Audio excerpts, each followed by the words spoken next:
Thank you, Jaykant and Suptin. Good afternoon, ladies and gentlemen.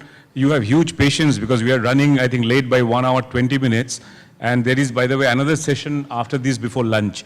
So I think I'll follow the example that you said.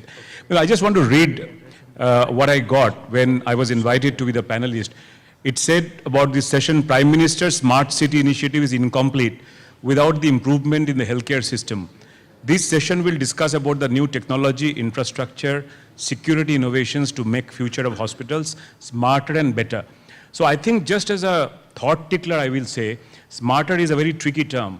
To me, smarter, a smart guy, a smart girl, anything smart means more efficient.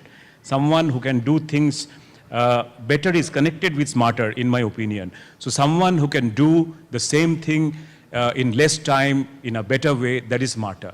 So I think there is a huge scope in healthcare. I represent, Nat Health represents multiple segments from hospitals to diagnostic to healthcare IT, health education, like Jaykant's area, which is a very important area. In every area, I see the need to make things better. I will just, at this moment, say one thing and then pass it on. Long back as a young engineer, I'm not a doctor, Ashok knows that.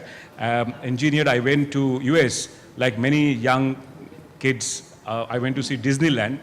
Of course, it's impressive. Everyone gets impressed, me too. But what impressed me more and that has stayed in my mind through decades is a small placard which said, "This work shall remain incomplete as long as human imagination lasts." And I think that's the message here, that there is never an end to what we can do in making hospitals smart. But I also mentioned the health city part, Suptin, Chairman, because I think there is a bigger aspect here. And in a smart city of Prime Minister, since it's mentioned, healthcare, smarter hospitals will play a major role. So I'm looking forward to learning a lot from all of you in the next